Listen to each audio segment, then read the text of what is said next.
Hello everyone guys, अगर आपने इस ड्रामा के पहले के पार्ट्स नहीं देखे हैं तो आई सजेस्ट आप पहले वो देख लीजिए ताकि आपको आगे की स्टोरी समझ में आए।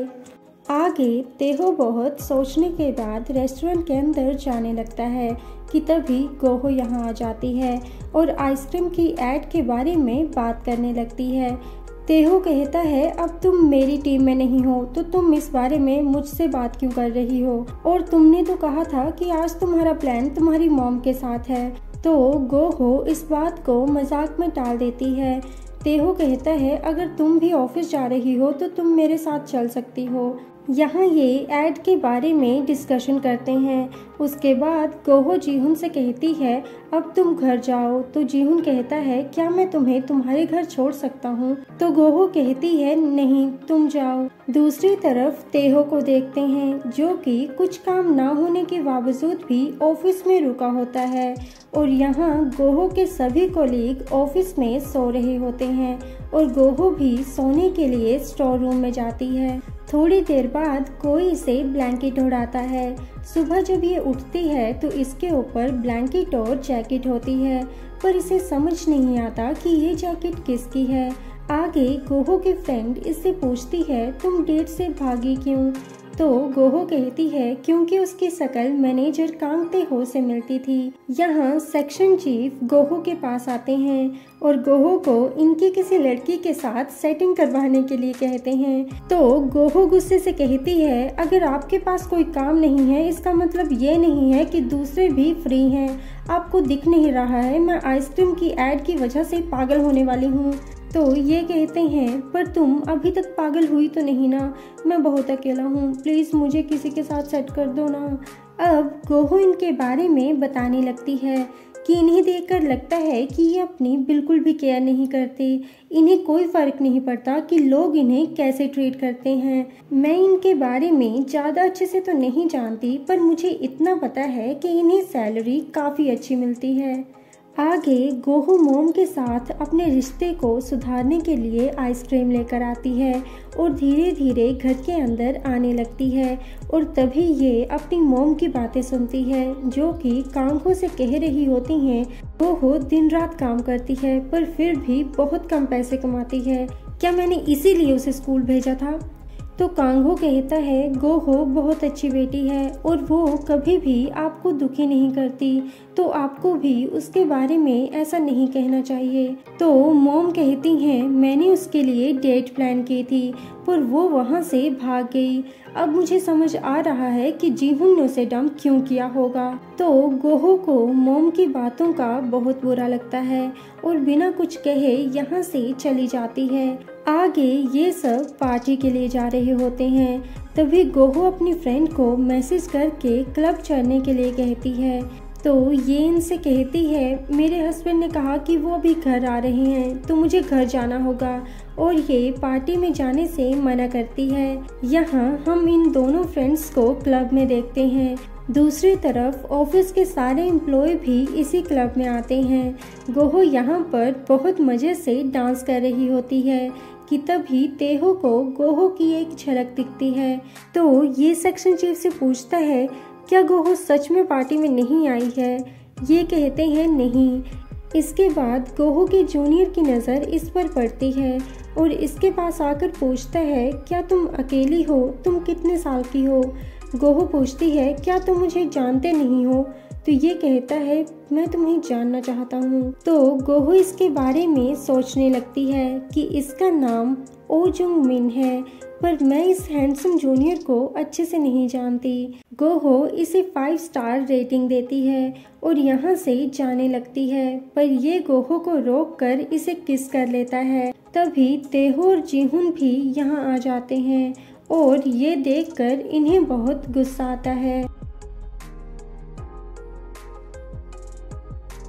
फ्रेंड्स, अगर आपको मेरी एक्सप्लेनेशन अच्छी लगती है तो प्लीज़ वीडियो को लाइक, शेयर, कमेंट और चैनल को सब्सक्राइब भी कर लीजिएगा। अगले दिन दोनों मैनेजर जुंगमिन को इसकी कल रात की हरकत की वजह से इसे तंग करते हैं और गोहो तो जुंगमिन को देखकर फिर से अपना सारा गुस्सा इस बेचारे पेन पर निकालने लगती है कि तभी तेहो यहाँ आता है और इसे बाहर बुलाता है। गोहो सोचती है आज तो मैं लेट भी नहीं हूँ, तो फिर आज ये मुझसे गुस्सा क्यों है। तेहो गोहो की डेट के बारे में पूछते हुए कहता है उस दिन तुम्हारी मॉम के साथ तुम्हारा दिन कैसा रहा। गोहो कहती है कुछ खास नहीं। तो तेहो कहता है पर वो तो गुड लुकिंग था और उसकी पर्सनैलिटी भी काफ़ी अच्छी थी। गोहो कहती है मेरे और मेरी रियल मॉम के रिलेशनशिप के बीच में एक रिवर है जिसे कभी क्रॉस नहीं किया जा सकता। तो तेहो कहता है पर उस फेक मॉम का क्या जिससे तुम होटल में मिलने गई थी। तो गोहो कहती है ये बहुत ही अजीब साउंड कर रहा है कि हम होटल में मिले थे। तेहो पूछता है तुम कल पार्टी में क्यों नहीं आई थी। गोहो कहती है मेरी तबीयत ठीक नहीं थी तो कल मैं घर पर सो रही थी। तो तेहो कहता है मुझे लगता है कि तुम्हें सॉन्ग देगी का नंबर नहीं चाहिए। गोहो गलती से मना कर देती है पर बाद में नंबर के लिए रिक्वेस्ट करने लगती है और नंबर लेकर बहुत ज़्यादा खुश होती है और भागते हुए मैनेजर जीहुन के पास जाती है पर बाद में बहुत ज़्यादा एम्बेरस फील करती है। आगे जुंगमिन गोहो के पास आता है और यहाँ गोहो को पता चलता है कि कल सभी लोग उसी क्लब में थे। जुंगमिन कहता है अगर कल आप भी वहाँ होती तो हमें काफ़ी मज़ा आता। तो गोहो सोचती है शुक्र है इसे कुछ याद नहीं। तभी तेहो यहाँ आता है और गोहो को जुंगमिन से दूर करता है और जुंगमिन को सारा प्रोजेक्ट फिर से बनाने के लिए कहता है। आगे ये सॉन्ग दे की से मिलते हैं जो कि कोई और नहीं बल्कि ली जोंग सुक होते हैं और ये शूट के लिए इन्हें हाँ कह देते हैं और इनसे कहते हैं आप दोनों का पेयर बहुत अच्छा है और आप दोनों साथ में बहुत क्यूट लगते हो और ये दोनों अनकंफर्टेबल फील करते हैं। जीहुन गोहो से कहता है चलो साथ में वापस चलते हैं। गोहो कहती है नहीं मुझे स्टूडियो जाना है। जीहुन कहता है अगर सिर्फ हम दोनों हों तो हम कंफर्टेबली बात कर सकेंगे। गोहो कहती है नहीं ये मेरे लिए ज़्यादा कंफर्टेबल है और यहाँ से जाती है।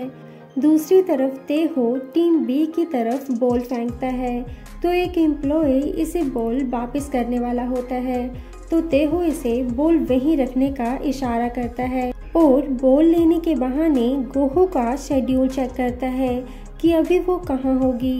यहाँ गोहो रास्ते में चल रही होती है और जीहुन का मैसेज पढ़ती है जिसमें वो इससे थैंक्स कहता है और माफ़ी भी मांगता है।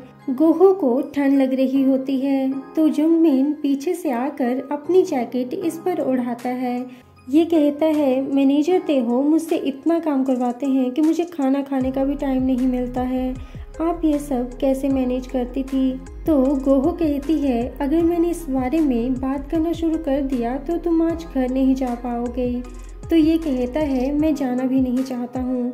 गोहो सोचती है क्या इसे सब कुछ याद आ गया है और इससे कहती है अगर तुम्हें कुछ कहना है तो तुम सीधे सीधे कह दो क्योंकि मुझे गोल गोल बातें घुमाने वाले लोग पसंद नहीं हैं। तो ये पूछता है क्या कल रात आप सच में घर पर थी। गोहो कहती है अगर नहीं हुई तो। ये कहता है ये तो अच्छी बात है क्योंकि मैं आपको पसंद करने लगा हूँ सीनियर।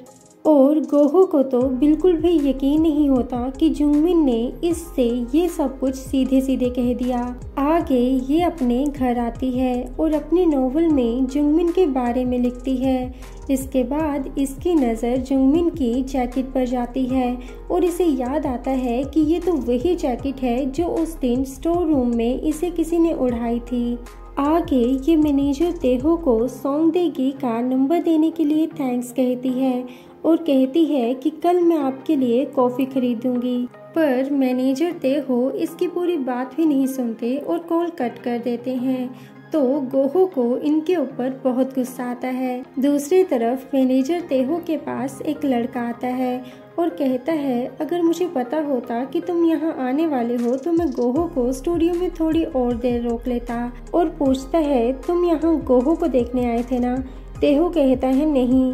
तो ये कहता है तो क्या तुम मुझे देखने आए थे। तो तेहो कहता है इससे तो अच्छा है कि मैं यही मान लूँ कि मैं गोहो को देखने आया था। अगर आपको इस ड्रामा का नेक्स्ट पार्ट चाहिए तो प्लीज़ मुझे कमेंट करके बता दीजिएगा।